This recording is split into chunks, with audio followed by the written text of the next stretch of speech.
Damn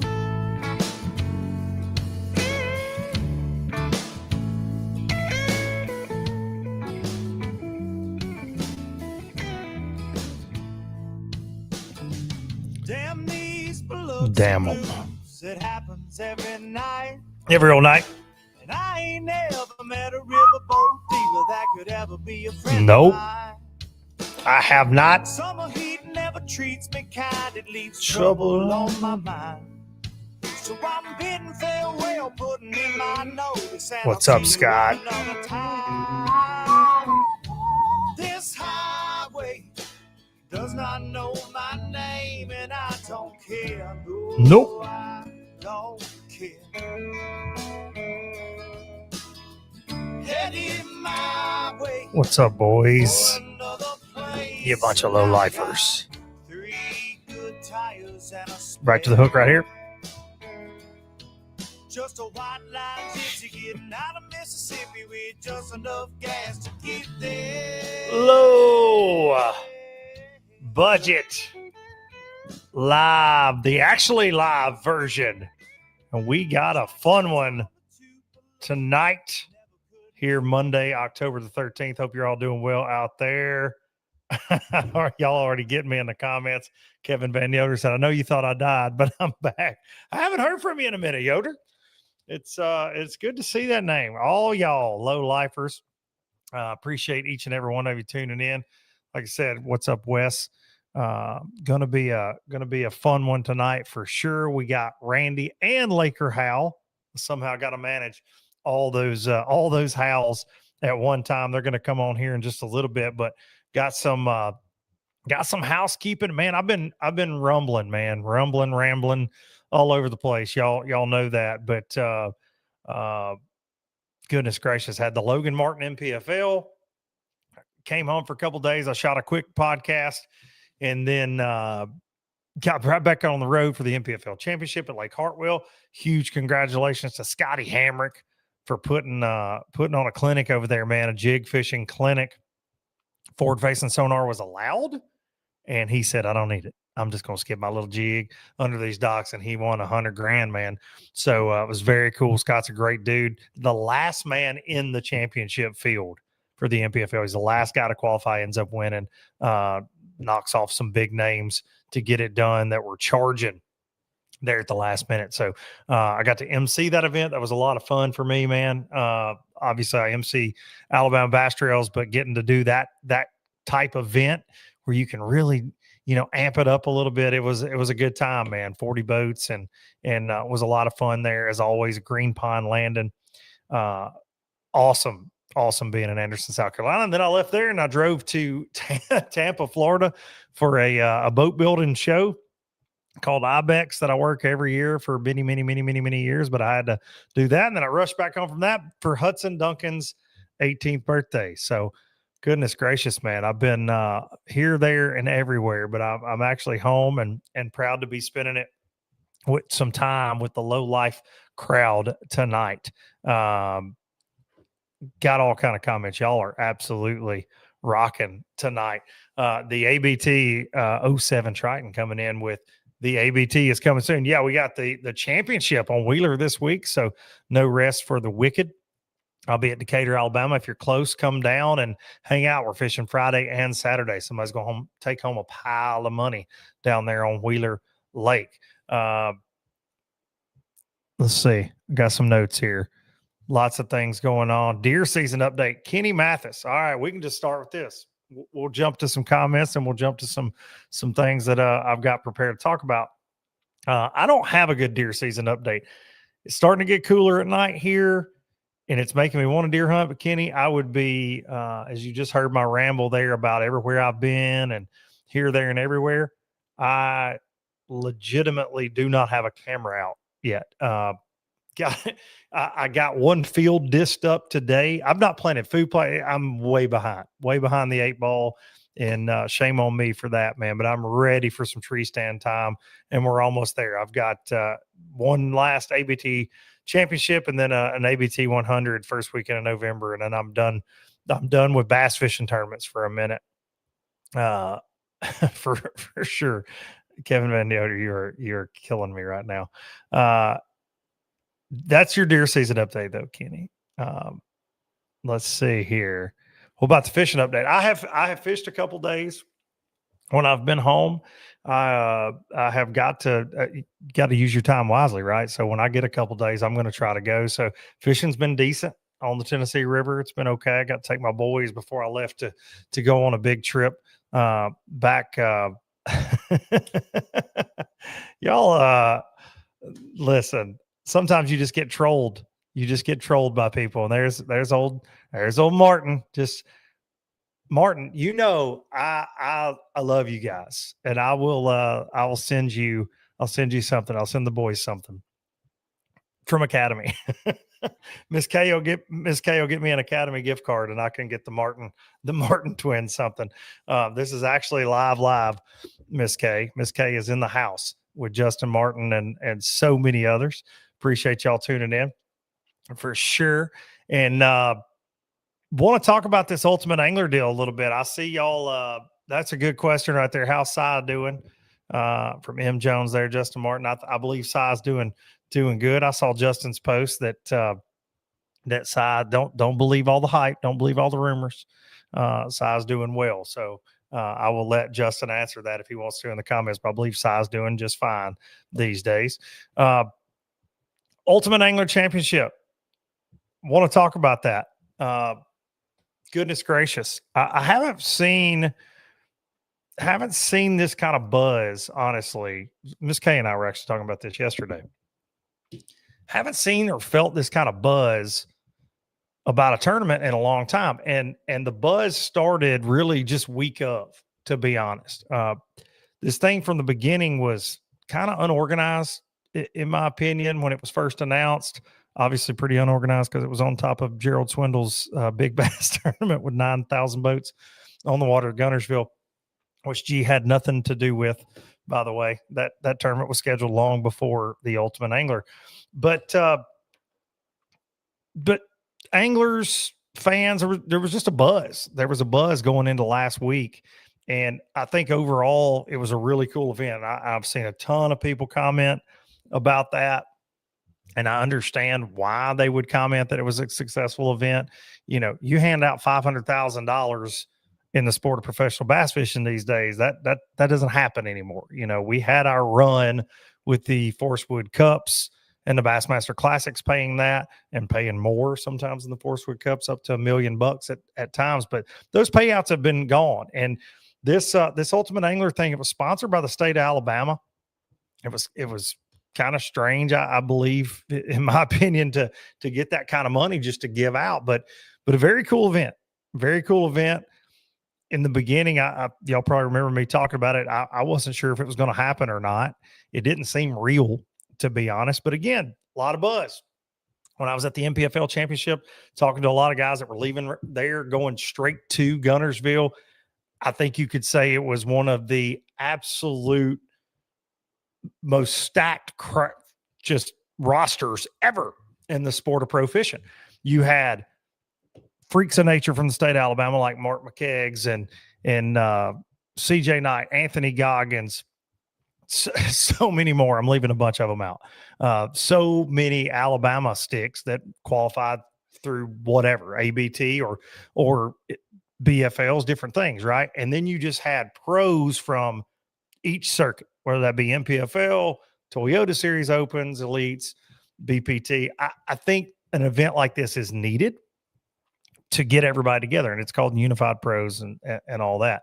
My only criticisms of it, I thought they really, really, really missed an opportunity here, because if the state's giving you money, you need to be able to promote the event, in my opinion. And it was very hard to find anything out about it at all from a fan standpoint. It's just me trying to be a fan, trying to keep up, and just couldn't. It was very hard.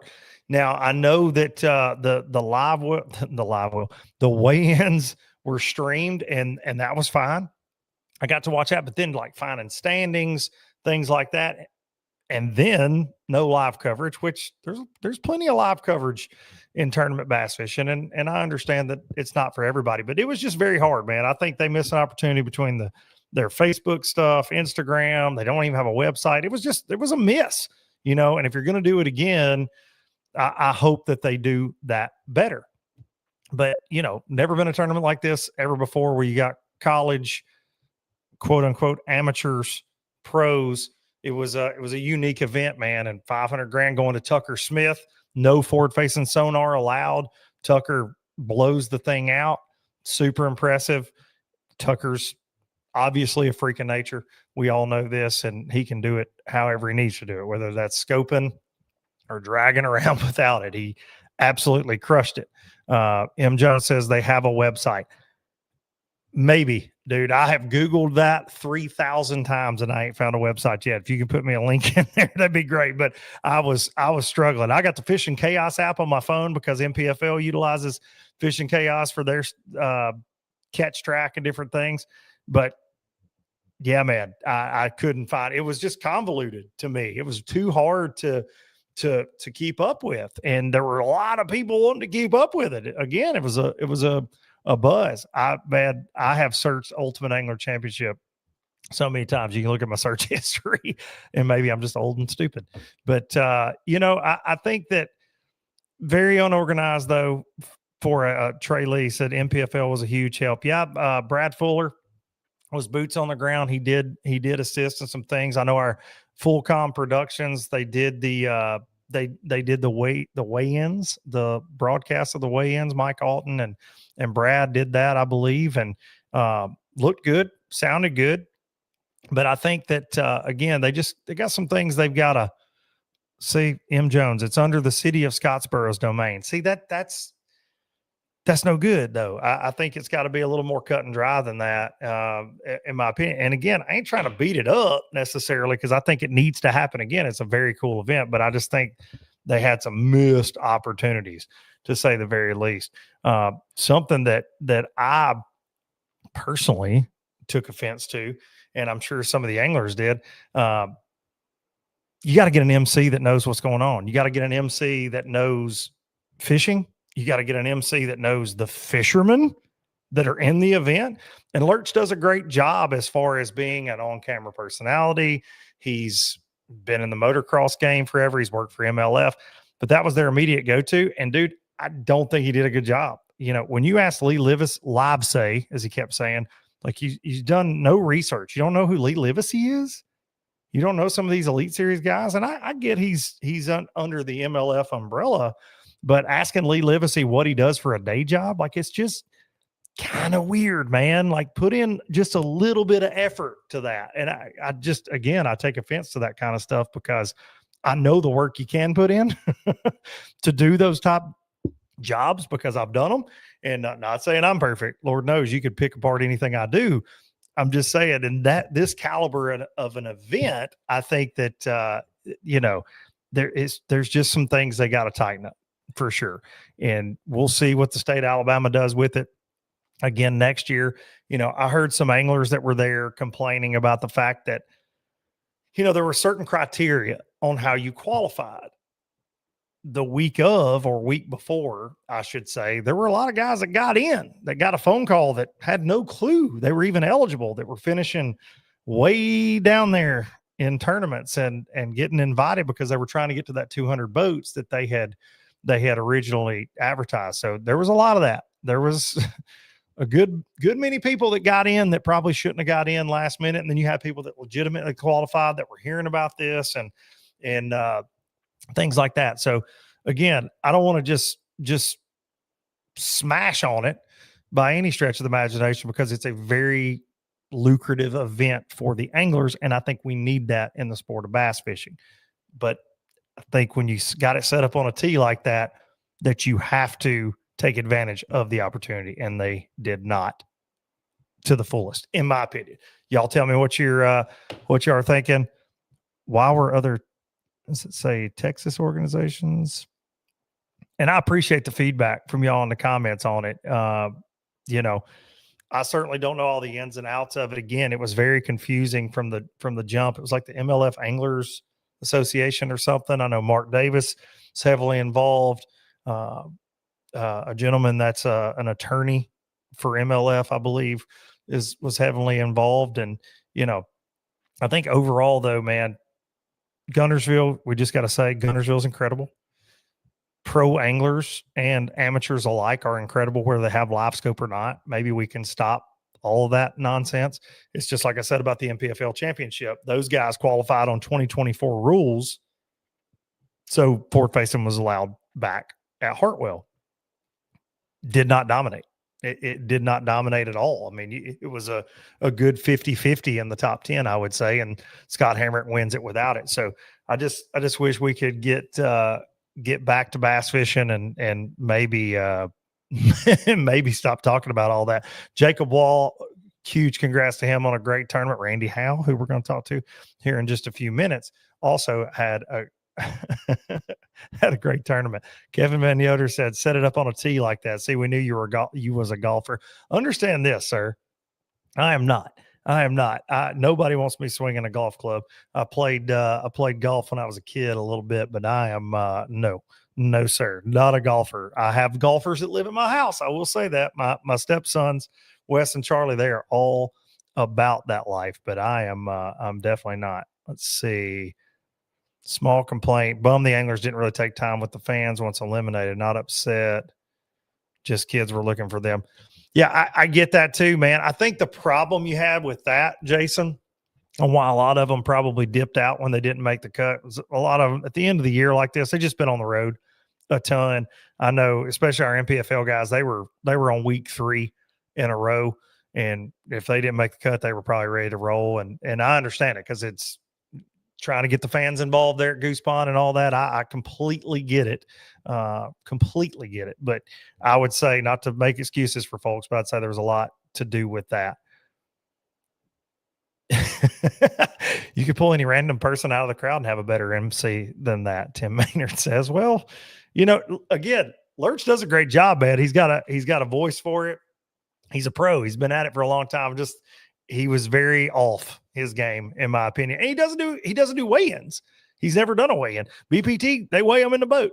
They get him up there and he talks to them about their life story out at the end of the day after all the fish have been caught. Like he doesn't have to do that. So I think throwing him into that environment, not to pick him apart that much, but I think throwing him into that environment is almost unfair, right? Because he doesn't do weigh-ins. That's not what he does at all. Maybe they will call LD for next year. We'll see. M. Jones, I'm going to bet not, but Ryan Cannon says, only things I'm certain of, the LOB jig is the truth and gummies are the shit. Well, here's an LOB jig right here. You can get those at Baitworks, bait-wrx.com. And I don't have a gummy yet with me here tonight. Hey, I gotta give a couple shout outs before the Howells get on here. I'll get off my soapbox about the Ultimate Angler before we get these two great guests on here. And I gotta say, posted this on social media. I've not been able to talk about it on the podcast yet, but Mark Cook is a gentleman that I've met through bass fishing over the years. And Mark works for McClarty Daniel Chevrolet out in Arkansas. Used to be here in the North Alabama, Southern Tennessee area, and actually was responsible for Miss K and the ABT, their truck sponsorship there, but worked out a deal with him. Very cool thing. Justin Atkins is sponsored by his dealership, and Justin was fixing to get another truck, and he told me this, and I liked Justin's truck that he'd been driving, and Mark took great care of me. Drove Justin's truck to Florence, Alabama. We signed all the paperwork over cheese dip at a Mexican place in between Logan Martin and the NPFL championship. So I drove a new to me truck to South Carolina and then to Tampa, Florida. So I've already put about, I think I'm up to about 3,000 miles that I put on the Joker so far. But huge shout out to him, man. McClarty Daniel out in Arkansas. And he didn't just do that because it's Justin Atkins' buddy. He'll do that for anybody. I can assure you that. Been in the car business for a long, long, long time. So thank you to Mark. Also, be sure to support all sponsors that support the show. Jinko Fishing, Express Boats. Go take a ride in one. You won't regret it. Gill, you can use code LBL20, 20% off at Gill. Pro Guide Batteries, LBL10 saves you money. Baitworks is Duncan-10. And we got a new sponsor we're going to announce next week that I'm very much looking forward to. M. Jones, going back to Ultimate Angler. How does he work for BPT and not know Lee Livesey? Listen, he's a motocross guy. Like that, again, like that's, we have to stop normalizing people emceeing or working in bass fishing, in my opinion, that know nothing about it. It's very bizarre because you guys, the low-lifers and people like me and fans of the sport, anglers, you can sniff that stuff out so fast. It doesn't do anybody any favors. You know when somebody's not legit. You know when they don't know what they're talking about. They're like, oh, you got your shot drop on there and you throwing your mouse around. Like, what? It's just very bizarre. And I think that maybe to your casual fan, they don't really care one way or the other. But to us, people that are obsessed with bass fishing enough to have a podcast or to watch podcasts about it, and it's all we eat, sleep, and breathe more times than not, you can tell when somebody don't know what they're talking about. You just can. And I did think that was damn sure the shame. But again, overall, pretty damn good event. And Tucker Smith, $500,000 richer. He's won the two biggest tournaments, arguably, in the last 10 years in bass fishing between the Bass Pro deal. That was a one and doneer. If you're going to win, might as well win before they never have it again. Him and Logan Parks won a meal there, and then he wins $500K at Guntersville. It's good to be Tucker Smith with an Elite Series win this year. He's stacking up some cash, the Bama boy. There's no doubt about it. No doubt about it. All right, I'm going to look at some comments here. Waiting on. I know you and Mercer aren't tight, but the man knows everything to know about 100 acre. Oh, listen, Dave would have been incredible. Dave would have been incredible at that event, you know, and I think it speaks to the pettiness of the people involved that he didn't get a call, to be honest. I'll just say that out loud. Like it was MLF based. They're going to go with their people. I get that, but Dave is really good at what he does. And he would have known the BPT guys as well. Dave would have known, and I'm sure would have approached it like I would have approached it, where I would have tried to known something about everybody in the field. It's a huge field, but I would have wanted to know a lot about the college anglers, the quote unquote amateurs, and the pros from every trail. I think that's only fair if you want to hype up an event that's this big. Yes, Mark Davis was the tournament director, I believe. The Barnum and Bailey weigh-ins are hurting the sport. Please explain that, Bill Shepard. What do you mean by that? And I'll say, I think weigh-ins, you think as far as like we're killing fish, like what's your point with that, Bill Shepard? He's saying the Barnum and Bailey weigh-ins are hurting the sport. You know, I will say sometimes it seems that maybe weigh-ins, especially with like Bass Track or Catch Track over at NPFL, they're not as well attended these days, and they're not as the live streams aren't watched as much. I think because of live coverage and because of being able to basically know what everybody's got all the time. I do think that hurts a weigh-in. I see a Howell waiting in the midst here. I see one of them. I don't see both of them yet. Oh, I do see both of them. Holy cow. Ladies and gentlemen, let's go ahead. Let's just go ahead and get rowdy right now. We got both of the Howells, Laker and Randy Howell. Why not? Let's just do it. What's up, boys? We're going to turn this thing sideways. Hold on. Do that. Yes, that's awesome. There we go. In here running my mouth about all kind of stuff. And yeah, so we're trying to call your dads over here. Like, do we need to be in like separate phones? Do we need to be in separate rooms? I don't know what to do. And I'm like, I don't know. You tell Pops that it's low budget live and we'll just make whatever work. It's low budget live, man. We're rocking with low budget. We're going to get in Watch this. I'm gonna put it on do not disturb so nobody messes That's it. with the whole thing. Middle. You want to do that? Yeah, look, we're gonna line this up, man. Sit over here. We're gonna line this up. We're sitting in his boat. We're sitting in his boat. Well, Look at that. I got a tripod, man. $25. Talk about low budget live. This is low budget premium right here. Randy, Yeah, I I'm think riding that's as the passenger now on his boat. Okay, I'm the passenger. He's the passenger. I was going to say you should probably hang around that boat a little bit longer. I'm not. that boy's got the hot hand right now.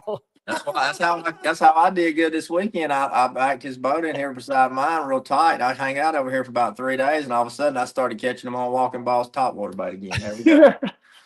After you tell him about it, he wins all the money on the Walking Ball. So you had to get some money back for yourself then. I finally did, man. Finally, I'm sure glad. Yeah, it's been good. I tell you that. I've been loving watching him catch them big, and especially over there on your old home pond, and one of my favorites too is Lake Wheeler, man. It's been a good one to us, hasn't it? I was going to say I had that in my notes. I think I texted you that Wheeler Lake's been good to the Howells, my friend. Wheeler's been real good. Yeah. Wheeler's been good to the Howells. Randy, tell that story real quick if you don't care about how in '98 Wheeler really. I mean, you were kind of on the edge, right? Of man, I don't know if I'm going to make it. You were staying at a friend of ours' house. Before he starts it, man, I gotta say, I watched. This was funny. So night before the tournament, me and my roommate Andrew Banky, we traveled opens together and stuff, and we're both just fish nuts. So he pulls up I got my Xbox with me, right? Young scoper thing to do. I got my Xbox with me. So I plug that in. I pay $5 for the premium Wi-Fi so we can watch YouTube and stuff at the hotel there. And he says, let's pull up the video of your dad winning. So we pull it up. I got to say, that it was 1998. And if y'all ain't watched that video of him winning, FLW, those little short reels they used to do were fire. I was impressed by that whole show. I was locked in watching that. But we watched him win the night before the tournament. I said, this would be crazy. I even texted him at 10 o'clock at night. I was like, it'd be crazy if I won this thing watching this. Yeah, he texted me. I'm sitting there about to go to bed. I'm looking at my phone, scrolling Instagram, and pops up and he says, hey, guess what? I said, what? He said, you remember how old you were when you won Wheeler? I said, yeah, 24. And he said, that's what I am too. He said, I'm going to win this one for you. And he said that. He wrote that right in his text. And I'm like, I said, that would be so cool, man. That gave me chills, man. I did not realize all that happened. And it was definitely a lake, though, that changed your life forever, Randy. Yeah. And now you got this kid of yours just on a tear in bass fishing. But, man, in 98, running back to Ditto Land in one cast, man. Yeah, let me get back to that story. So that was a very tough FLW event, and it was not a lot of fish being caught. And back those days, you ran those top 10 boats and then the top 5 cut and fished 5 people the last day, and it went back to 0 each day and on those last 2 days. So, and I had 2 bass when I left Lake Wheeler running up to Ditto Land, and I stopped on a bluff and caught 2 little keeper spotted bass, and then running in, they're all idling in at Ditto Landing right there, and I stopped, and they're already done, and they're wasting their last 3 minutes by idling in, and I stopped, and I make one cast right there, crankbait. I hook a smallmouth. I swing him in the boat. The guy in the check-in boat is looking at me, and he's looking at me like, he's doing like this, and he's like, come on, because he knows I'm like right on my bird. So I use that whole last minute, you aren't late till it clicks to 3:01, And I mean, I literally get in and the fish is still flopping. I'm trying to get him up as I'm blowing and idling into there. And that was my 5th fish. And nobody was there to celebrate it. I remember Jerry McKinnis got so mad when I come in and he heard the story because the camera guy got out of my boat and got in with the other idle in and totally missed it. And I mean, and then I won by 1 ounce over Rick Klum with that last fish at that last cast. And that's why that was the story that, lives on forever. So it was pretty cool. Well, for me being a kid on the Tennessee River, and that was around the time I got to meet you for the first time, that story, I was so obsessed with those FLWs. Laker, you mentioned how great those were.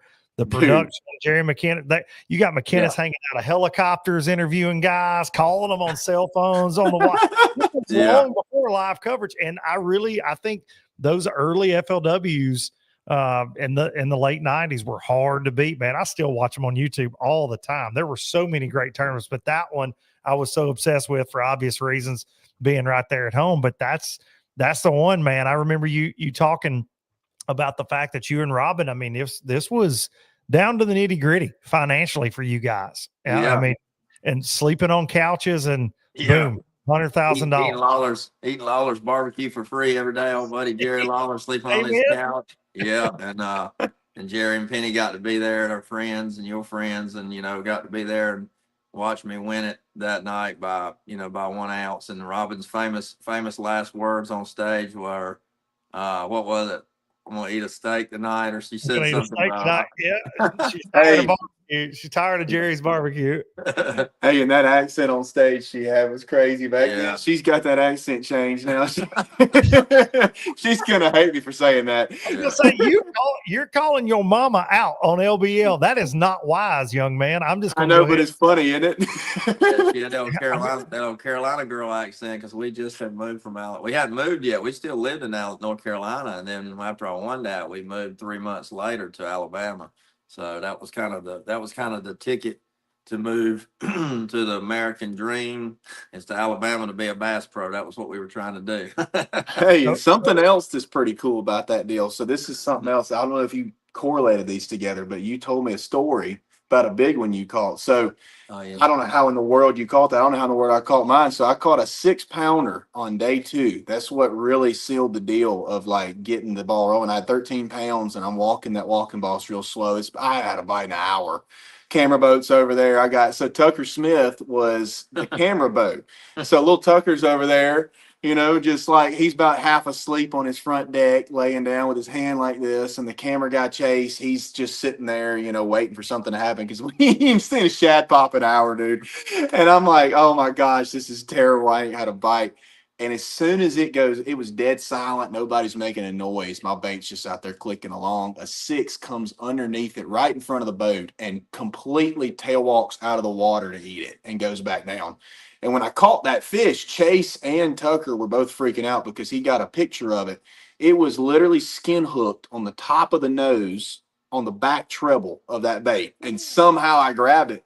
So I don't know how I caught that one, and I don't know how he caught this one either. This was crazy. I thought it was a miracle in that Wheeler tournament back in '98, because my first day, the first day I led the tournament, and then I didn't lead after that till the end. But the first day I got hung with an old rattle trap we were using on the flats, on the stump flats, and I got over there to get my rattle trap loose, and I was poking my rod tip down into the big old stump on Lake Wheeler, that are this big with the roots all in them. And I poked the rattle trap out, and when I poked it loose, a 5-pounder got on it.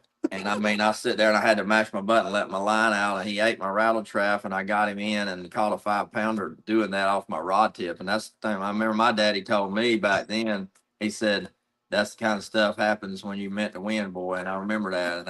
And then I ended up winning the first time. So it's pretty cool. Man, there's something to be said. You know it. Your famous speech there, Gunnersville, man, you make the turn in 2014 to win the Classic. I mean, when things line up, they line up. And man, I've heard guys say that forever. I've had good events where it's like you can do no wrong, but it's crazy. When I got into working all this live coverage and things for NPFL and ABT, you can tell. You can tell when a guy's having that day pretty early on a final day. Like, it really is something. Fat Cat and I will look at each other on commercial breaks and we're like, it's over. And they may have just caught a couple, but it's like you can just certain things happen and you're like, yeah, it's his day. Scott Hamrick, that just won the NPFL championship at Hartwell, he boat flips a 6-pounder. He catches on Hartwell on the final day, and he was within striking distance, right? But he catches a 2-pounder off the backside of the dock, comes to the front side of the dock, catches a 6-pounder, and boat flips it like it's a 12-inch keeper. Oh my God. That's crazy. And the second he did it, I look at Fat Cat and I'm like, yeah, this might be a wrap, because I don't see anybody. Now, it was tight. It was still, he won by 2 ounces, but again, you just feel that momentum shift with people when you get to watch it as much as I do. But that's definitely everybody says that, man, when it's your time, but it is certainly true in bass fishing. It just is. Always has been. I agree. I just wish there was a way of knowing how to make that happen more often. you know. Wheeler's figured that out, I think. Yeah, Wheeler's about almost figured that out. There are a couple guys, Patrick Walters. There's some Walters. of these guys, Walters. There's some guys that kind of Kyle Welcher figures that out, at least for top tens, more than anybody I've ever seen. Laker, I wanted to ask you in the EQs. So you had Champlain. I know you don't want to talk about Champlain. I'll talk about it. I don't care. It was bumpy for you, but then you turn around and win. But then I look at these points and you're like 40th. I just want your opinion on the EQ process. And the reason I ask this is, dude, you've had 4 top 10s this year. You got 2 wins. You should be going to the big dance next year. Dude, I know. You should be going to the elite. And it's just one tournament, man. One tournament. I disagree with that. I just do. I'll be honest, and I don't want to correct you. I do. This is what's so crazy about it. I was adding them up the other night because I was getting a little frustrated looking at the points. I've actually had 5 top 10s this year, and 2 of them were wins. So, yeah, that really is a little frustrating when you think about it because, that's I think that the points, so, you can never make anybody happy entirely. Like, there's always going to be somebody that's upset about something. So I think the Bass, what they're trying to do, I see what they're doing because it does allow for it's a lot of drama when you get 3 events, right? Oh, for sure. I 100% agree with what they're trying to do. I think that they are definitely wanting to make TV and like have a shootout, but there's a couple of us. It's not just me. I've had an insane season. There's a couple other guys that have had insane seasons, but now you get in these final 3 events, and it really comes down to, unfortunately, who the best fall fisherman is. And when you've only got 3 events, I hate to say it, but it kind of entails a little, if you have 3 events in a row where you get lucky in 2 of them, you know what I mean? You only have to have one real good one, but if you catch one big one for 2 days out of the 3 and you don't make a top 10 out of any of those 3, you could still coast in and make it. You know what I mean? So I think they need to have something else. Like maybe I've had a lot of guys talk about this with me. We were talking about like, combine it because the guys that are fishing both divisions across the whole country, maybe just take the top 2 from that and let the top 8 in the final EQs in, something like that, because then basically what you do all year, you spend all that money and you go across the whole country. You're kind of just, I don't say wasting it, but a little bit, if the points don't carry over. Consistency needs to be rewarded. The way they did it before they changed it, that was really hard, but it was really the right way to do it as far as consistency. Mm-hmm. Those guys were rewarded for being good all year across all conditions, all seasons. That's the kind of guys that, you earn your spot in there. You don't get lucky 1 or 2 times or have one bad luck day or one breakdown day. Yeah. And you run your whole season on Champlain, because Champlain, you can't recover like you can on Wheeler. You could have a bad day and recover, but not on Champlain. That's what's so frustrating is I went out that first day and you know what happens. I mean, everybody that fishes tournaments, you have a spiral day. I spiraled. I did. 12 o'clock, I only had 2 bass and I'm like, this ain't good, dog. I'm screwed. You know what I mean? Everywhere I'd stop, it was like ghost town. So, but that one day, it really is a little frustrating because it's almost like you get punished for having one bad day of fishing out of the entire season. Like literally your whole season rides on one day of fishing. You know what I mean? Yeah. And I've said that on the show a lot. Like in the opens, you're not allowed a bad day, not one bad day. I mean, and I think that's unfair. I felt like they were trying to get away from the 3, because it was 3 tournaments in each division, and that's how guys will qualify for a long time. And like you said, you could have just 3 good tournaments, and all of a sudden you're fishing against Randy Howell on the Elite Series, and all these guys have been doing it a long time, and some of them would do okay, some of them get their tails kicked. And I felt like when they went to the 9, it's a lot of fishing. Don't get me wrong, that's a lot of fishing traveling. But like Randy said, I felt like that was the most pure way to find 9 dudes that were ready to be there. And we've seen that with the guys that qualify through that. They're ready to be there. You look at the first 2 years of that, man. I mean, all Scary. 18 of them guys are just killing it. I mean, Scary. it's especially the 9 from last year. Wagner, Tucker Smith, especially, he just won 500 grand. I mean, anybody in that lineup from last year is just, they deserve to be there. None of them are doing bad in points out of the 9 Nope. from last year. No, So, it's crazy. you know, you kind of see that because I think the 9 was right because you got to see who was the most consistent across the whole country, not 3 events in the fall. Because you got to think too, fall fishing is a lot different than the rest of the year. You know, Yes, it is, buddy. oh, Yes, it is. people can be really, really good in the spring, you know, but then they have like me. I ain't gonna lie. This year I went. Now it wasn't in the opens. I fished a bunch of other tournaments, but I went the whole summer just about. I fished like 7 events without making a check in other events like MLF and other stuff like that I jumped in, just side pot stuff. So you know, you fish your strengths, but you see certain guys will have like 3 events right off the bat. They're like boom, but you never start to look at that and say, oh well, that guy had 3 good events. He's going to win AOY this year. We can just tell he's going to blow it out. No, it's still 6 events left, and you know that dude may have a good year, but he could fall. You know what I mean? No doubt. Can you make it at Okeechobee if you top 10 it points wise? I don't know how the math's on that. It's boy, I'll tell you, God has definitely shown me how powerful he is this year on when he wants stuff to happen, it'll happen. I have added the points up. It is possible. It's not probable, but it's possible. It is possible. And it is a really interesting leg to go to where, you know, it could happen there. You know, Okeechobee's weird. It's very weird. And I think that it's interesting this time of year, and from what I hear, water levels and all the things. Like I think that was is kind of a wild card to end these EQs on. Randy knows a thing or two about Okeechobee. Randy, I told Laker a story last time he was on the show of me having to rescue you and get you to weigh in at Okeechobee when your lower unit fell off right in front of me. Remember that? Yeah, I remember that. That was the first. That was one of the first times the lower unit that had come off without being hit on anything. And Yes. Mercury didn't want to believe me, and Yes. they tried to act like that I had to have hit something out there in the middle of the lake. And after that, thousands of people went on to lose their lower units, and they never did accept responsibility for it. But they had a problem. They had a problem in there, and that problem showed up a whole lot after that. But I'm glad you were there that day, because you did save my butt, help me get my fish to weigh in. Yeah, following you down a boat lane, all of a sudden Randy's there, and then Randy's gone. He's in the reeds, and I'm like, "What just happened?" Yeah, He's waving, "Come get me, get me!" And you know, I had to get up there and weigh my 6 pounds in too. I think JT Kenny actually won that tournament. He put a pretty strong beat down on him that week, if I remember right. That was a fall tournament. Was that in the fall? It was October.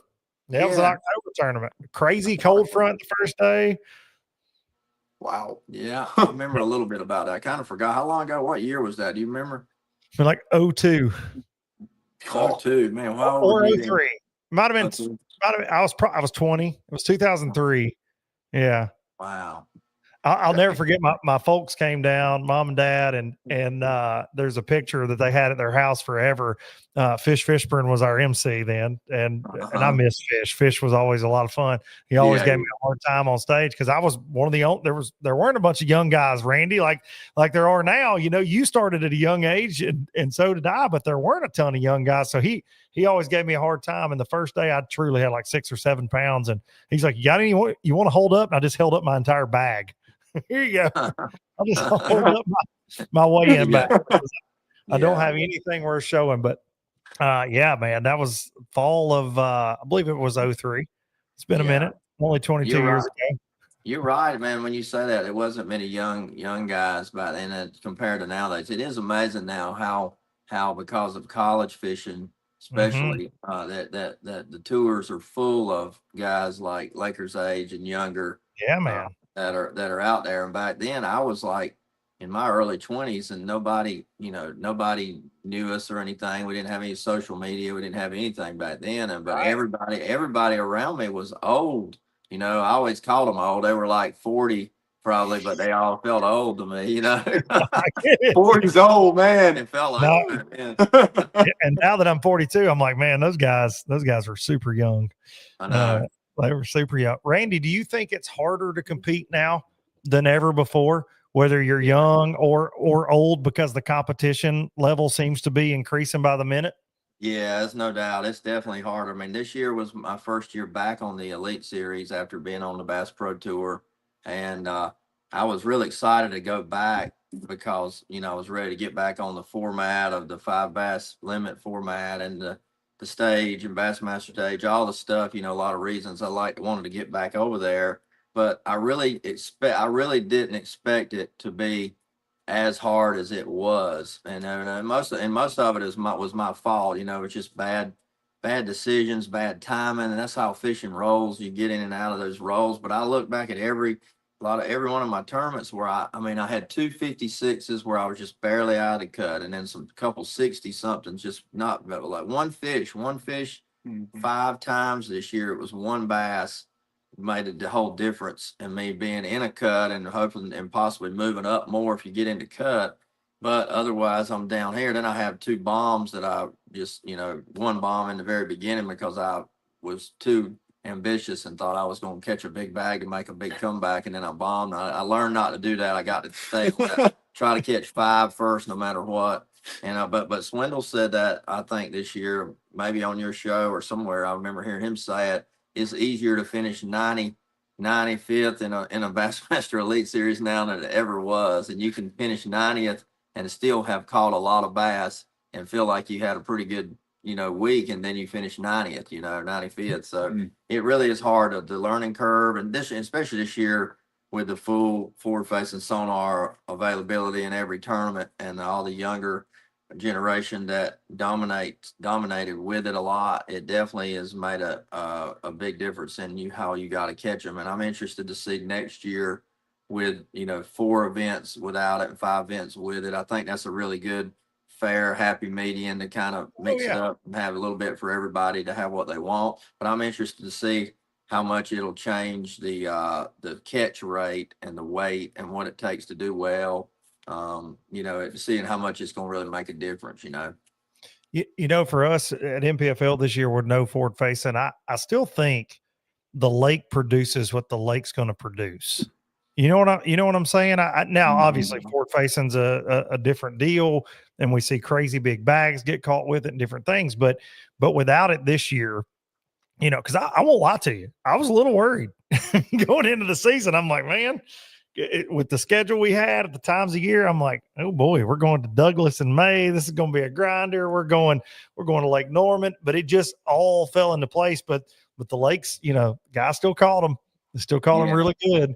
And you know, the lakes are going to produce. I agree with you on it's easier to finish 95th. There are some household names that you see down there at the bottom in certain events now that was never going to be the case. Oh, I know. You look at our points this year. I was looking at that when we were riding home. You know, on paper, I finished 70th this year on paper in the points, and it looks worse on paper than it really felt in real life. You know, because I had a 6th place and I had, you know, 3 other checks, and then the rest of them, you know, I did not too far out, and I had 2 bombs, but I still finished 70th, and that's what I say. And you look at it, and you know, and I've just turned 52, and I've still got a lot of good years left. Hopefully, man, there's no reason I shouldn't be better than I ever was because I've got more experience. I keep trying to tell myself that, so I shouldn't keep having stumbles, but I do. But if you look on the paperwork there on everybody else, you know, me and Swindle and Hackney and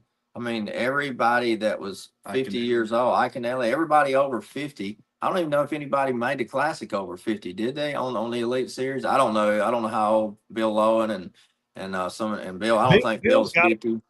Is he not 50? Yeah, he had a great year. John Cox. There were a couple guys, but no, you're not wrong. And when those dudes came to NPFL, they kind of wrecked house a little bit, you know. Yeah, Jason Christie. Yeah, Jason Christie. He was another one the same age as me. A lot. I mean, guys that always do good consistently. You know, because Swindle, Christie, and Iconelli, I mean, they've been so consistent their whole life. And Hackney, and they fished. We've all fished and grown up in the same generation. We've all fished a lot alike around each other a lot all our years. And I've been away from them for a while, and I come back, and you still run into each other now because we still have the same styles of fishing on the water. And you see all of us not make the classic. And it just tells you something's different. You know, we got to change, and that's what I keep thinking to myself. I've got to figure out how to be more consistent. And the one thing that, like you say, the lake puts out what the lake's going to put out, but I think the only difference might be more fishermen all the way down the board catch fish all the way to the bottom. And used to, you had a dividing line where 50 guys caught them real good, and then, you know, and then all of a sudden it was like boom, everybody just didn't do good at all. And so if you missed the money, you still caught a limit both days, three, you know, whatever, you were still going to be 60th or 65th. Now you'd be 100th, you know. So because everybody catches them. Well, and I wonder sometimes too, you know, because I look at that, and I've because, you know, the opens, I mean, everybody in there is just scoping. Ridiculous. I mean, that's literally all they do is scope. So and the weights are crazy most of the time, I feel like. They are. I mean, the weights, like you look at that, I was doing the math on that, and now somebody probably is going to check me on this, so you can. But I compared the opens weights to any other non-pro level. So like Tackle Warehouse Tour on MLF, Toyotas, anywhere else that you look across the board, the opens at any lake they went to, roughly the check weight took about 1.5 to 2 pounds more than it did on any other tour to make a good check, right? So, and then the winning weight was always higher. So the scope, I feel like, because I think it's a really controversial thing, that's something I kind of had to get past myself, because I mean, 2 events this year that I won were both on top water, and I obviously wasn't using the thing. So, and the ones I did the worst in this year were when I was like dead set in my mind that if I don't scope, I'm going to bomb, right? But then you find out from your buddies that are in the tournament afterwards, like, oh, you caught them throwing a chatterbait on the bank. What the heck? Why was I scoping then? I don't know. So I wonder if it's more of a people have more information, tournament history information readily available to them. And there's more fishing nerds that are just scouring the internet. They're doing their research, all this stuff. I wonder how much, if you really broke it down, I wonder how much of that is directly correlated to a scope. Because, I mean, you said it, like the lake's going to put out what it's going to put out. So, I mean, I know we're limiting the thing, and like, I'm not against it or for, I really don't care. I mean, the thing, it's just like down scan to me. If it's on, I'm going to use it, you know, but I feel like a lot of people that hate the thing, like the ones you see on like Instagram or whatever, that like, it doesn't even have to be a scope video. They're just going to post, man, scope's ruining the sport. I don't know if it even, I honestly don't know if it really correlates that much. I think it does a little bit, maybe for the top 10, you know, some of them guys that are just consistently better all the time.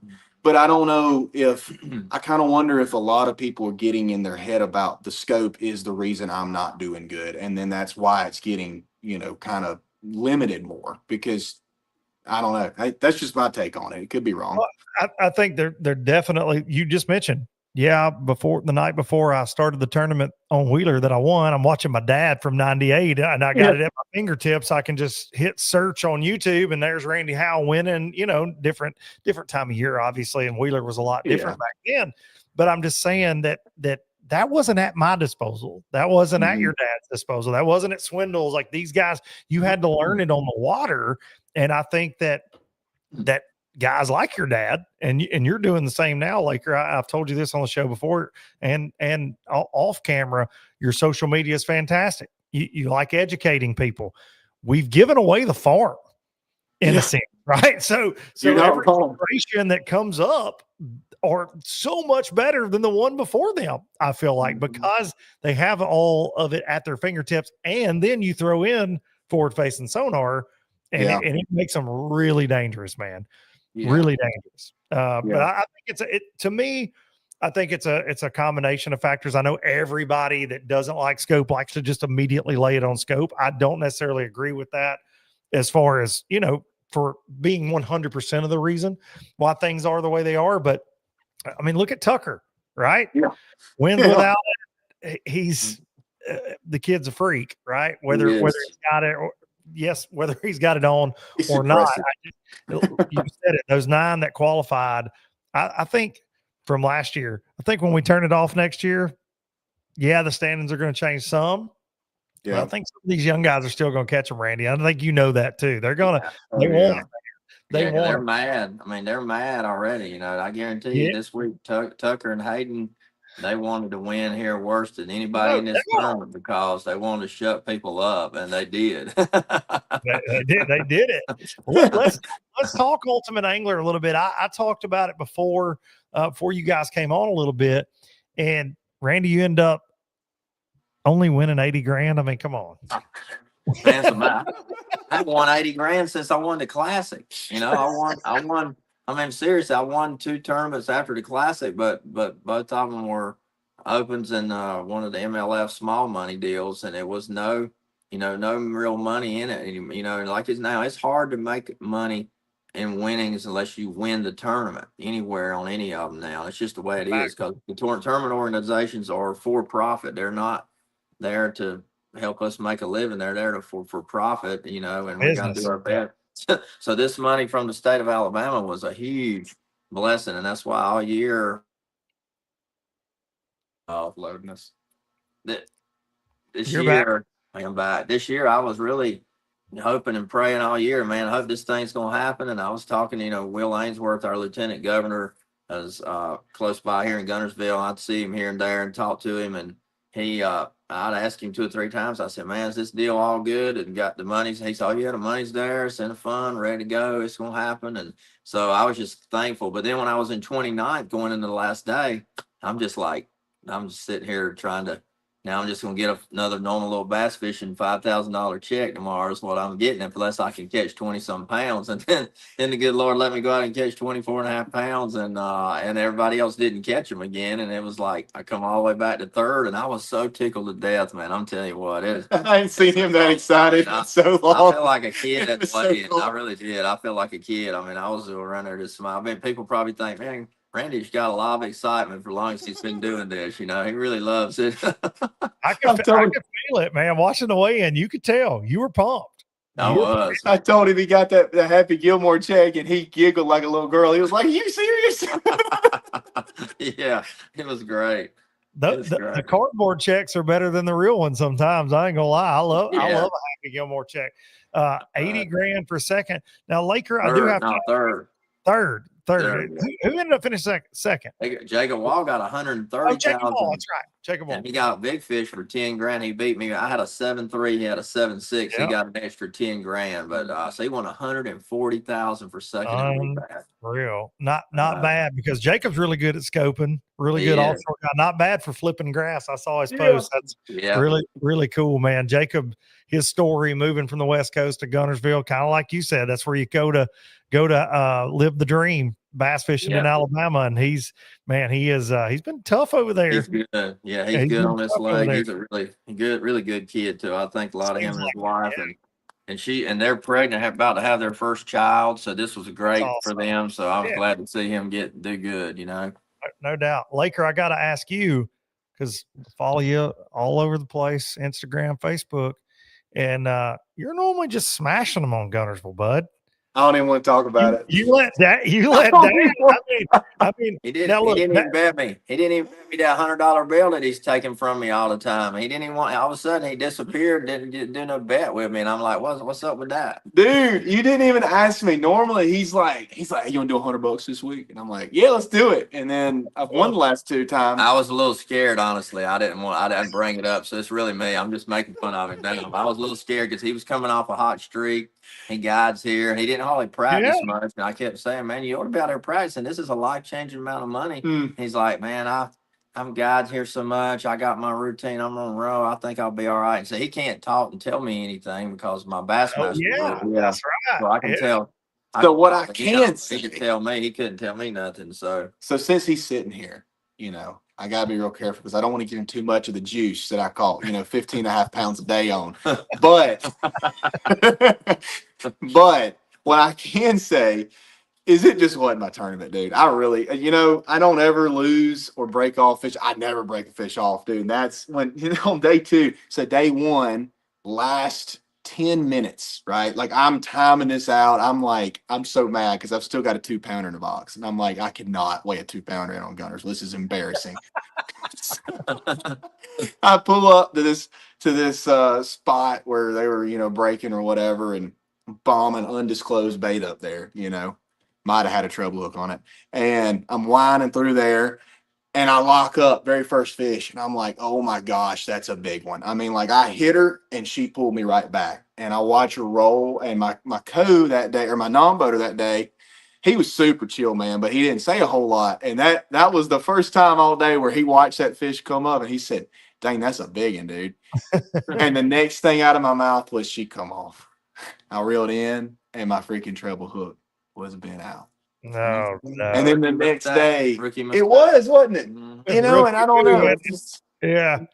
These rookies, they get a couple wins, Randy, and then they start not changing their trebles out, not practicing like they should. I even asked him about that. I saw that hook. I said, "What are you using that hook for?" I've told you for years to use the Daiichi 4X strong treble, and it won't bend. And he's like, "Well, I ran out of them, and I didn't have no more." So I'm like, "Well, that's when you get another one. Don't just go fish with it and $1,000 tournament." Guess what I had on the next day? I bet I changed my hook. So then the next day, I ain't even lying. I know people always have break off fish stories. I'm not kidding. I have really done my best because the first year I fished, I broke off fish. I lost fish constantly. I have really done my best to practice about not breaking them off, not losing them. I had brand new line on this rod. I don't know what in the world happened. I catch a 3 1/4 on this little undisclosed spot that was really obvious. And I thought, oh my goodness, that's a good one. I throw him in the box. I fire right back over there. And I'm using 16-pound line, right? So typically that don't break. When there's nothing around, it's just grass. It's all that's out there. Next fish that bites, knock slack in it. I hit it. As soon as I hit it, breaks. And I looked at my partner. I said, you know what? It just ain't my tournament, dude. I just laughed about it. I was like, this don't happen. Right? Like when it's your time, it's your time. And when it goes the other way and the wheels fall off, they just keep falling off. Yeah. Like there's really no way to salvage. Sometimes you're like, well, I might get struck by lightning next, which has happened to Randy as well. Hey, but I made $1,000. Got the very last check. I got the 100th place check on a tiebreaker. Whoever I beat, I'm very sorry, but I got it on the tiebreaker. Did you make? I know you had a big sushi dinner after the Wheeler win. Did Dad take you guys out somewhere nice with the $80,000? I feel like he did. It went to the top of the river, man. The top of the river. Can't beat it. Green, turnip greens, and I mean, we had all the good stuff. We had everything, man. We chowed down. You got to have it, man. Before I let you guys go, I really appreciate y'all. This has been a lot of fun. I got a question here. I see in the chat. Can we get the story on the teener that Randy caught in the duck pond on BPT? I believe was that a heavy hitters fish? Was that Bussy Break? That was a Bussy Break. That was a regular season event that first time because we fished Darbone and I made the cut and fished Caney, and Caney I caught 10-12 and barely broke the record that day for big fish, and then made the cut to Bussy. Then the next day caught a 12-14 on Bussy in the top 10 days. So yeah.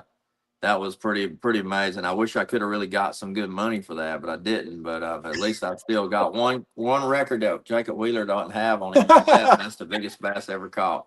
Yeah. Hey, there's a second part of that story too. This is funny too. This is the part that nobody really knows. Yeah, tell it quick. So I go down to Florida. I'm with my best friend down there. We're catching big ones, right? We're on a little small lake down there. Well, I catch an 1150 on a bed, right? 4 days before he catches that 12, right? 4 days. And his big one before that was what, a 10 10.5. 10.5. So for 4 days, I had the biggest bass in the house. And this man had not caught one over 10.8 in what, like 10 years? Mm-hmm. And then he goes out on live, catches the 10.5 or the 10-12 in the tournament. 10-11, whatever it was, 10-11. You got to get it right. 10-11. So then that night, I'm talking to them on the phone, speakerphone, and Mom just happens to throw in there, he's still got the biggest bass in the house, Dad. And I was like, yeah, dude, don't I? So I was still proud of it. The next day, that sucker said, no, you don't.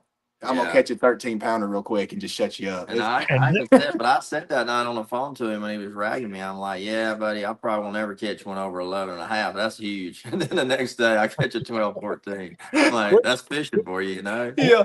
You start on every corner, right? 12, 14s aren't just laying around everywhere. That is such a fishing lifetime. Unless you're watch the video if you ain't watch it. Yeah. Oh, I was watching it live when it happened.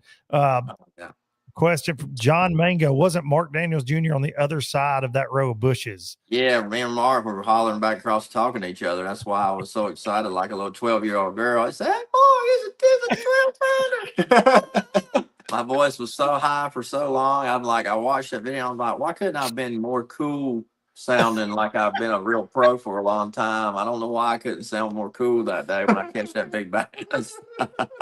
Laker, we'll end with this one since he just said that. My boys, Hudson and Ryder, they don't think I'm cool at all. Okay. Yeah. Like it don't matter what I do. I can never win with them. Okay. They respect me. We have a lot of fun together, but they're just like, you're a dork, Dad. What could your dad have done different in that situation to be cool? Do you think Randy Howell is cool? I mean, he's just dad to you. He's a legend to all of us, but he's just dad to you. What could he have done different in that situation? No, honestly, the other day while I was watching that video of him on Wheeler before I went out the next day, I was looking at his stats and it kind of blew my mind. So like at that moment, I already knew he was a legend because I've been around. But at that moment, I'm like, crap, dude, I ain't nowhere close to this. This is insane. So, but anyway, I don't really know what he could have done different because I would have lost my mind too. Honestly, if you don't lose your mind on a 12+ pound bass, you need to quit fishing. That's I'm not worried you know about what I mean. I think that was the coolest response he could have had, because if he had just caught that fish and been like, yeah, 12, 14, let it go, that would have been like, crap, dude, you just caught a 12, 14. Yeah, I know. That's right. But hey, your boys will think you're cool when they get to be about 19 to 20 years old. So don't just hang in there. I'm not counting on it, Randy. My oldest just turned 18. No, we're not there. We're not there at all. Yeah, hopefully he's 19. He's almost 20. He probably still don't think I'm cool, but he's getting closer. See, Laker didn't start till maybe last year or two. He started thinking I was cool last year or two, maybe. Is this true, Laker? No, he's always been cool. No, he probably started really being cool to me when I was about 17 or 18, for real. He started trying to be a pro and he saw how hard it was. Once I started trying to fish and do this for a living, and I got my head kicked in so bad, I was like, man, he really is awesome. This is crazy. You're like, my dad's won over $2 million and the Bassmaster Classic. My dad's kind of a G. Yeah, he is. He's kind of a big deal. Yeah. Yeah. Oh, shucks. Yeah. Oh, shucks. And he likes that blue, man. I'm just saying, he don't ever act like he can dance. I just kind of wonder, with as cool as he is, one day he might hit the crip walk on stage. I don't know. No. I can't dance no matter what. Randy Reese. Randy Reese. I will never be Randy Reese. Yeah. I love it. Boys, I really appreciate it. Yeah. You do like to go fast. You always have. Laker and I talked about that last time. I remember the old gambler days. I remember Randy and the gambler with the flat top shining over the console. Mm-hmm. And now we got some Yamahas. Look at that thing back there. I got Yamahas. I like my show. I do too, man. That thing is bad to the bone. It's got so much torque. Man, I love it. And what I like is when you turn the key, most of the time, about 99.9999% of the time, you don't have to worry about getting back. That's what I like. Yeah. I'm on my fifth one and I ain't had, not a hiccup. I like that it doesn't break and that I'm not, seeing the service crew every week. Yeah, that's right. Do you break stuff like your dad used to? Oh gosh, dude. Mm-hmm. It's kind of bad. He's like, yeah, he does. Great stuff. And that's one fault of mine that I didn't do well, is teach him how to fix stuff real well. And he's actually gotten better at fixing stuff. He can actually, he's a little more mechanically inclined than I am now, but it's because he's had to be, because he's had too much trouble. Most of the stuff he's done can be prevented. That's what I try to tell him. Yeah. I Yeah, didn't, but everybody told me that too, and it took me a little while. So I just try to save him time and money if he'd listen to me. the more I'm around the service crew guys, because every one of them guys, they are the real G's. They've been around since the beginning of time. I swear they don't age. Yeah. And you show up there, and the longer you're around them, like I'm really good friends with all of them. Even if I don't have nothing broke, I'll just go hang out with them sometimes at the tournaments. And the community, man, they're great. They're great guys, man. If y'all hadn't gotten, if you're fishing and stuff and y'all ain't got to know the service crew, you're missing out because they're really cool guys. Yeah. But I get some stories, little bits of stories of old Randy over here who's never broke anything in his life. So he says to me, and don't let him lie to you. Don't let him lie to you. I've been knowing him longer than you have. Don't let him lie to you. No, whenever I break something though, he acts like, man, I can't believe you would break something like that. And I'm like, yeah, dang, slow down in them waves, man. You can't run so fast in them big waves. Slow down in them waves. Yeah. Yeah. Bass boats ain't made for that stuff. No, not at all. That's a little bit of that do as I say, not as I do stuff right there from old dad. That's right. That's right. Boys, I appreciate y'all coming on big time. Yeah, this man. was fun. I appreciate you having it. It was one fun. of these days I'll load up all this podcast gear and I'll come to the Howell residence on Guntersville and we'll film another one in person. I think it'd be a lot of fun. We need to. We need a boat pros deal, man, like that one. We need to go do. I've seen some Boats and Pros comments tonight. That was fun. Yeah, that was a good one, man. I get a lot everywhere I go. People mention seeing that. I don't know how many people have seen it, but lots of people told me that's a good, memorable one. That was pretty good. You made me cry that day. That's how they remember it. I did make you cry, and that was something. That was a very special day for me, man. Being on Guntersville and doing the interview by the causeway where you won. It was just, and I've been under it a million times, right? But being there with you and you telling a story, that was super special. That was one of my favorite episodes we did. Got to bring Boats and Pros back. Had a lot of fun with those. It was good. I appreciate it too, man. I appreciate you guys. And Laker, go win another one. What are you doing? Why are you wasting time? Go win Okeechobee, buddy. I guess I'll only do good in Bassmaster events. I don't know. I guess I want it more. I don't know, because I come to Guntersville in 2 events this year and just suck. Well, go get redemption on them at Okeechobee then for the Guntersville bass not treating you right. Yes, that's the plan. All right, boys. Best of luck to you. Good to see you as always. All right. Thank you, brother. See you guys. See y'all. Ladies and gentlemen, the Howells, Laker and Randy Howell right there.